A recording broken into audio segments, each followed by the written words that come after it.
Hey you, yes you, welcome back. We are really glad you are here right now. Can I ask you something? And I want you to actually think about it for a second. Is your mind quiet right now? Oh, like truly quiet? Or is it more like, There are 17 different thoughts fighting for your attention at the same time. A conversation you had 3 days ago. Something you need to do tomorrow.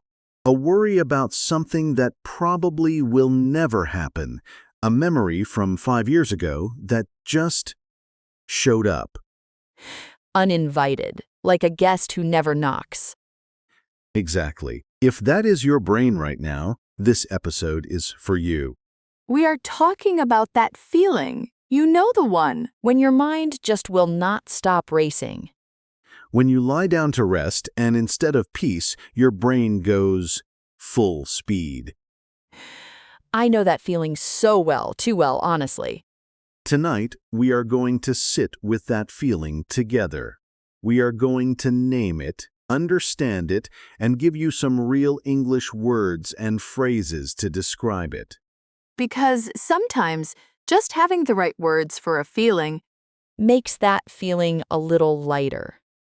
A little more manageable.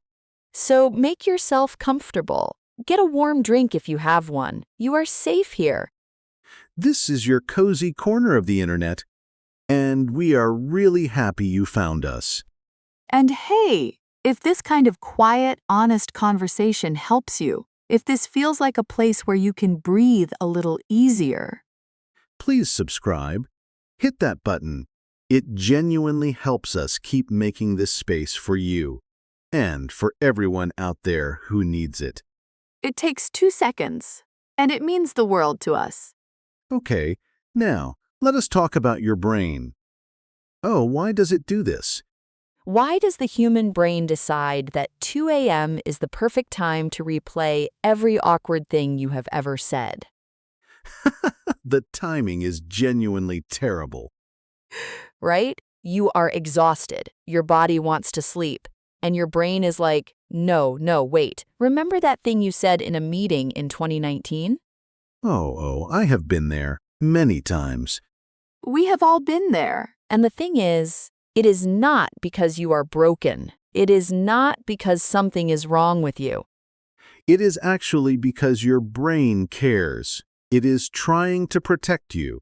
It is scanning for problems, looking for things to fix, worrying about what might go wrong. Which is, Kind of sweet, actually, in a very exhausting way. Very exhausting. But it comes from a place of trying to keep you safe. The problem is, it does not know when to stop. It does not have an off switch. No off switch, no pause button, just constant noise. And that noise, that mental noise, it builds up, especially after a long day, especially when you are tired, especially when you are already feeling a little fragile. Fragile. That is such a good word for it. Like you are made of glass and one more thought might crack you. And you carry it. You carry all of it, all day, through work, through responsibilities, through conversations, through smiling, when you do not really feel like smiling. And then at night, when everything is finally quiet around you, it all comes rushing out. All the thoughts you pushed aside during the day, all the feelings you did not have time to feel. Your brain finally has space, and it fills that space immediately. With everything. with everything. So let us do something together. Let us look at this feeling up close. Let us name the pieces of it, because we have some beautiful, real, honest English words for exactly this experience. This is our calm word tour. We do this in every episode. We take the feelings that are hard to explain, and we find the right words for them. Slowly, gently, no rush. The first word. Are you ready? The first word is frazzled, F-R-A-Z-Z-L-E-D, frazzled. Oh, frazzled. That is such a perfect word. Say it with me. Frazzled. Frazzled. It even sounds like how it feels. It does. Frazzled means completely exhausted and stressed, not just tired. Frazzled is that specific kind of tired where you are mentally worn out and your nerves feel stretched thin. Like a phone charger that has been bent too many times. The wire is fraying. Exactly. You are not just sleepy, you are frazzled. You have been going all day, your mind has been on full blast, and now you feel completely frazzled. I feel frazzled most Monday evenings, honestly. Most Monday evenings, Alice is frazzled. By 7 p.m. I am done, completely done. Remember, frazzled, completely exhausted and stressed, mentally worn out.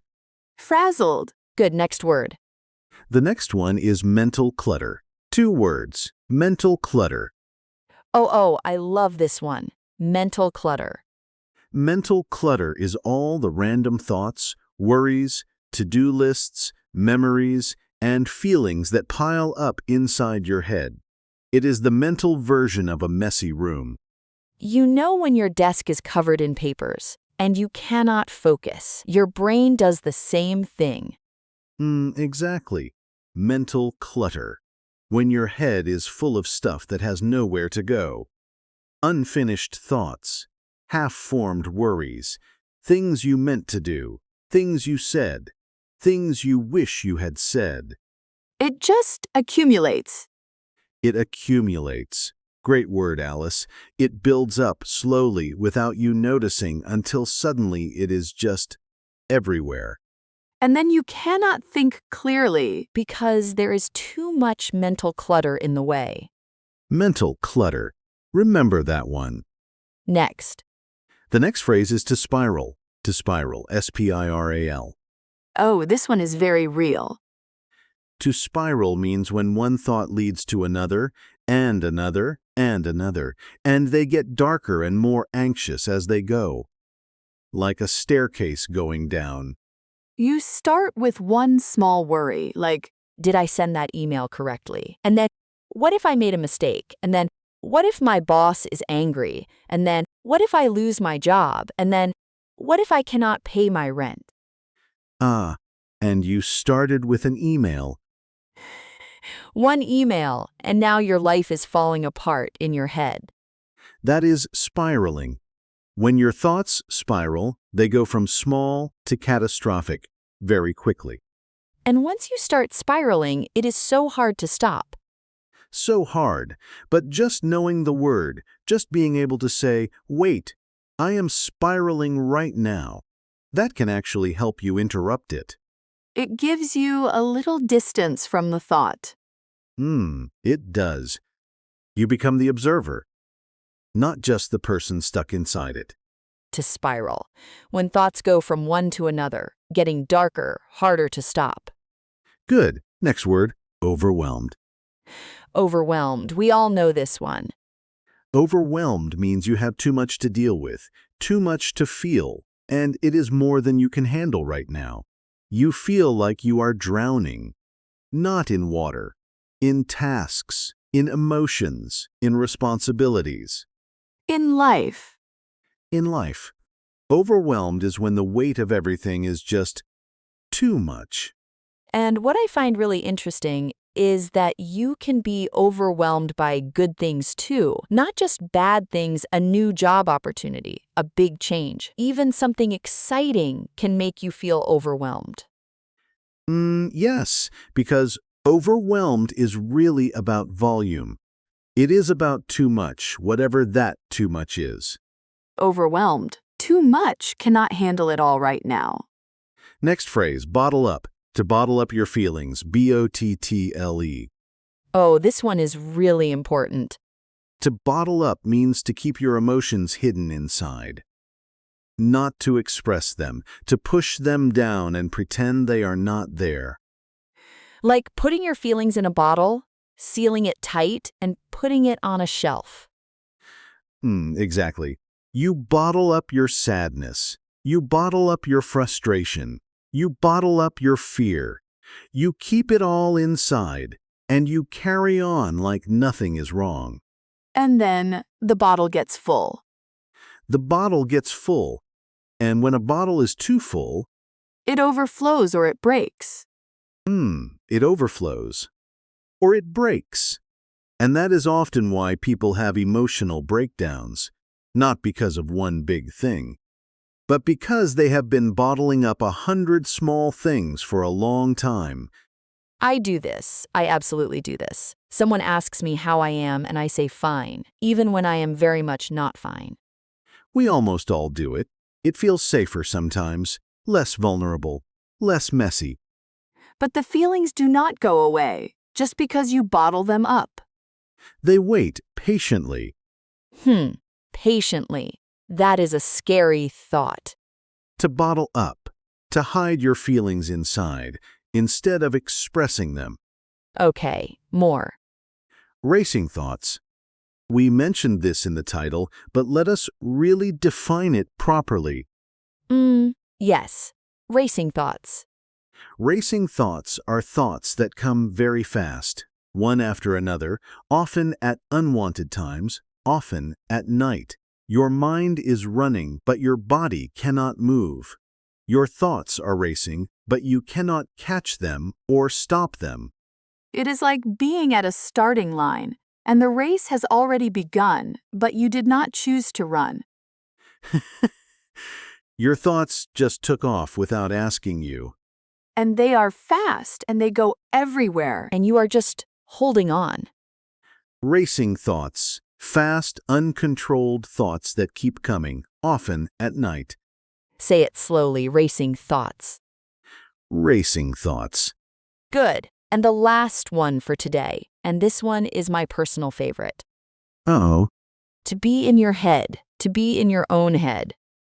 oh yes, such a good one. To be in your head means you are overthinking.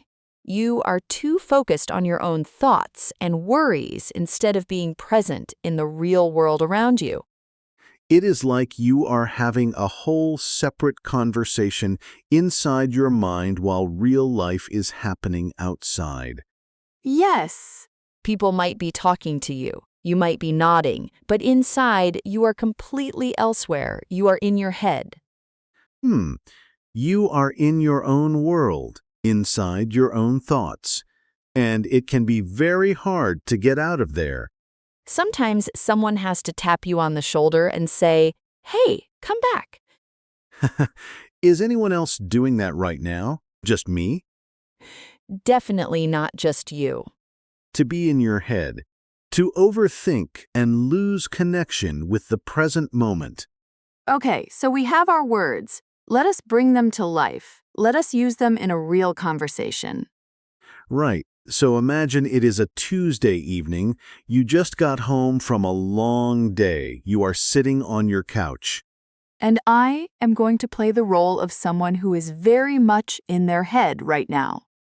And I will be the understanding friend. Oh, ready? Ready.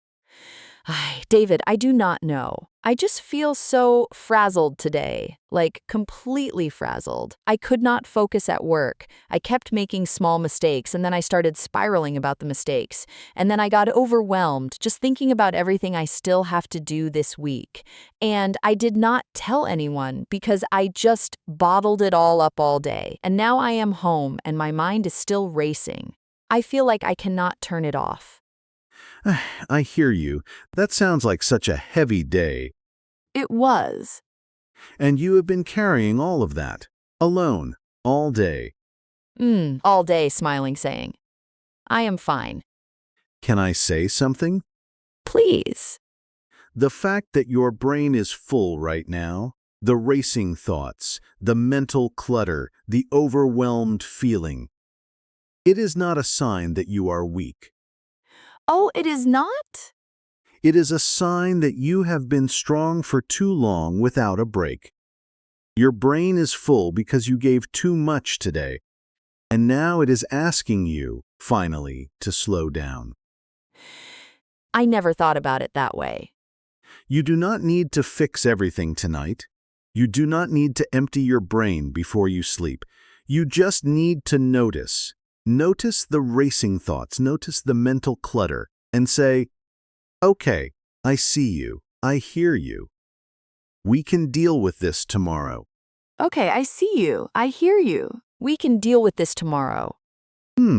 Just like that. That is actually really calming. Sometimes the kindest thing you can do for your overworked brain is just acknowledge it, without judgment, without trying to solve everything. And you have been in your head all day too, haven't you? Me? Yes, you. You always act very calm, but I know your brain is a very noisy place. It is. It is very, very noisy. It is like a crowded group chat. Everyone talking at once. No one listening. A crowded group chat. Yes, that is exactly it. And the notifications never stop. Okay, so let us step back for a second. Let us talk about something important, something a lot of people feel but rarely say out loud. Go ahead. The guilt. The guilt around having a racing mind. Oh, say more. So when you are lying in bed and your thoughts will not stop, do you ever feel guilty? Like, why can I not just relax? Why is my brain like this? Other people seem fine. Why am I so bad at just being calm? Yes, absolutely. That guilt is real, and it is one of the most unhelpful things our brains do to us. Because not only are you overwhelmed, but then you feel guilty for being overwhelmed, which makes you more stressed, which makes your thoughts race more. It is a cycle, a very unkind cycle. A very unkind cycle. And here's what I want to say to anyone feeling that guilt right now. Please? Your racing thoughts are not a personal failure. You are not bad at relaxing. You are not broken. You are a human being with a very active, very caring, very hardworking brain, and that brain is doing what brains do. Brains think. That is literally their job. The problem is just that sometimes they do not know when to clock out. They do not know when to clock out. They missed the memo about closing time.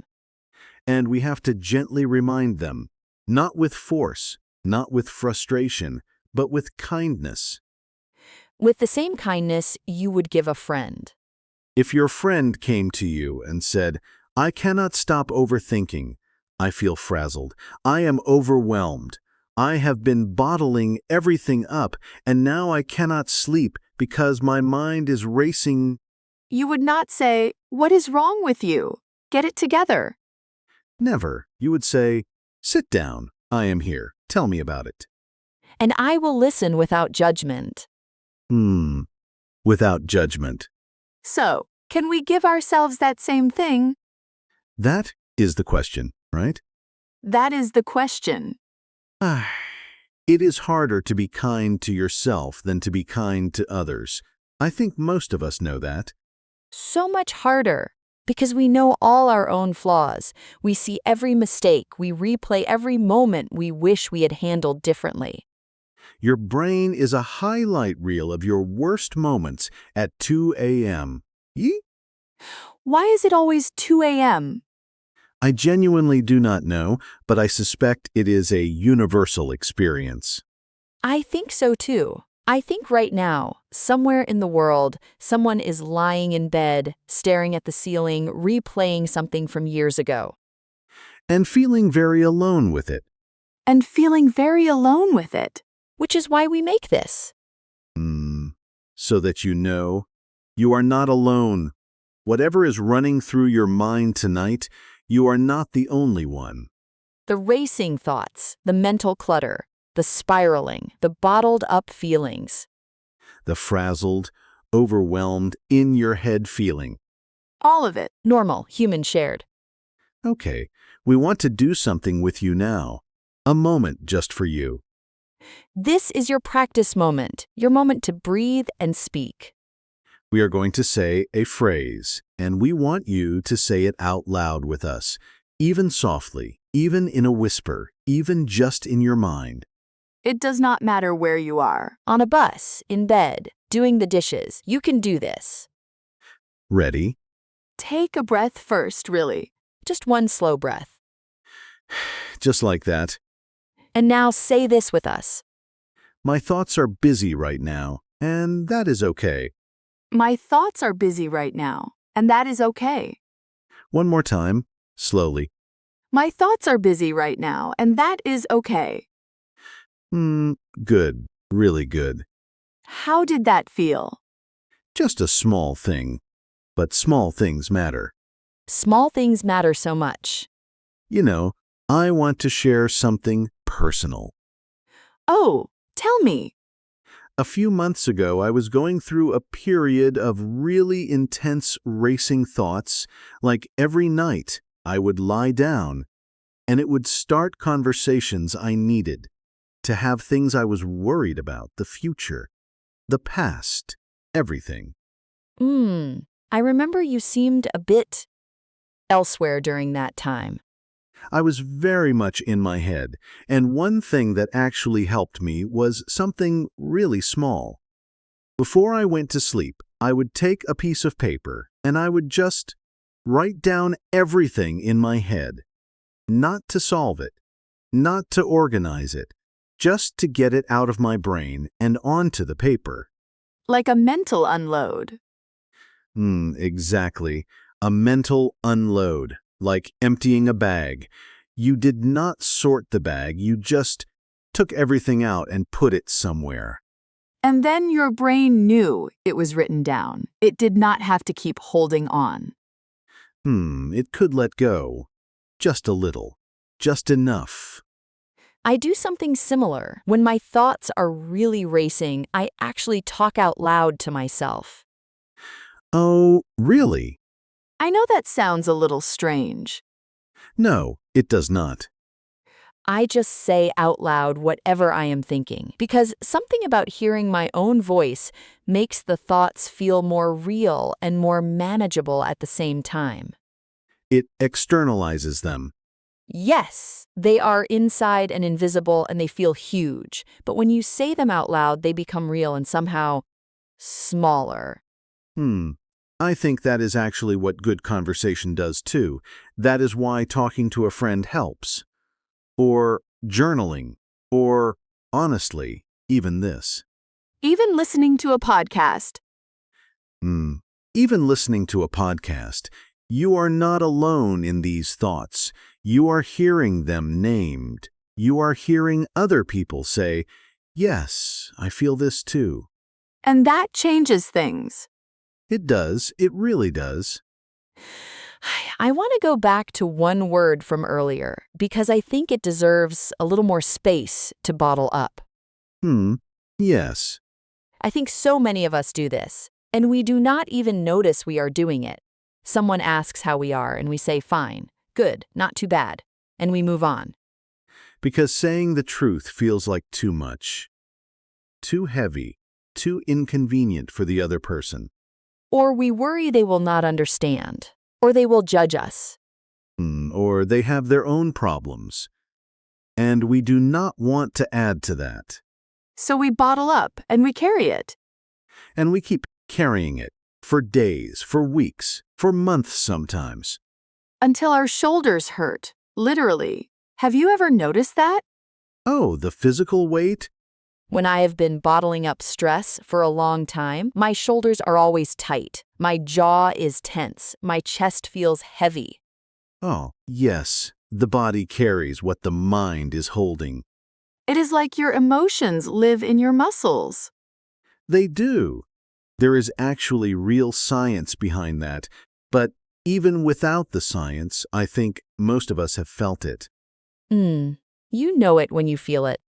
So when people say rest your body, sometimes what they really mean is let your emotions breathe. Let yourself feel what you are feeling. Instead of pushing it down, instead of bottling it up. Just feel it for a few minutes without trying to fix it.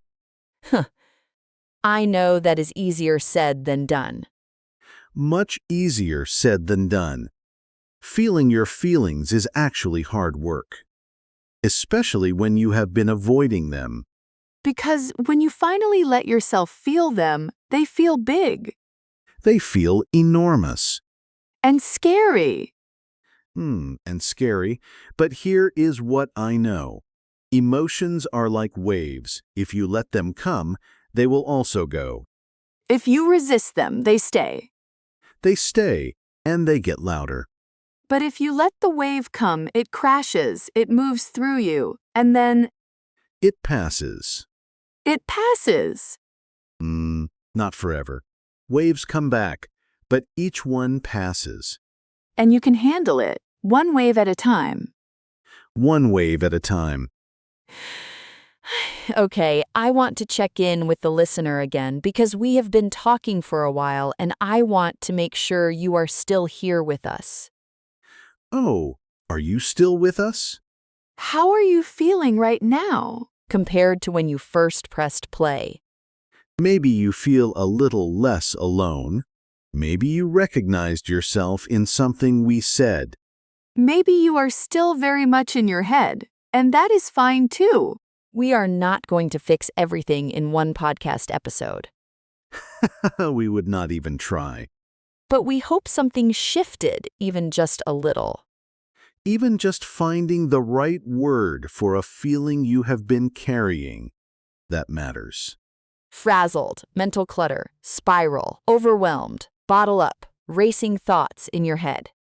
These are your words now. Take them with you. Use them. When you need to describe how you feel to yourself or to someone else. Because putting a name on a feeling is the first step to not being controlled by it. It is. And let me say one more thing before we wrap up. Please. If you are someone who is always strong, always the one who is okay, always the one who carries things quietly, always the last person anyone would expect to be struggling. Yes. This is for you especially. You are allowed to not be okay. You are allowed to be frazzled. You are allowed to feel overwhelmed. You are allowed to say, I am not fine today, and I need a minute. You are allowed. Fully, completely, entirely allowed. Strength is not the absence of struggle. Strength is continuing while the struggle is real. And knowing when to put the weight down. Even just for a minute. Even just for a minute. I really love this conversation. Me too. Every time we do this, I feel a little lighter. Same. Oh, okay. So, before we go, we have a question for you, and we really mean this. We actually read the comments. We actually care about what you say. This week's question is, what is one kind thing you could say to yourself today? Not tomorrow, today. Right now. Maybe it is, I did my best. Maybe it is, I am allowed to rest. Maybe it is, my thoughts are busy, and that is okay. Whatever it is. Write it in the comments. We will be reading them. And when you write it down, something happens. It becomes more real. You are telling yourself and the world at the same time. I think that is beautiful. I do too. Okay, we should let you go. You probably have things to do, or maybe you are just going to sit with this for a minute. And that is a perfect thing to do. Perfect. Thank you for being here. Thank you for listening. Thank you for choosing to spend this time with us. Your English is growing. Your heart is growing. One episode at a time. Take care of your English and take care of your heart. Good night, or good morning, or good, whatever time it is for you. We hope it is a gentle one. A gentle one. Bye for now. Bye.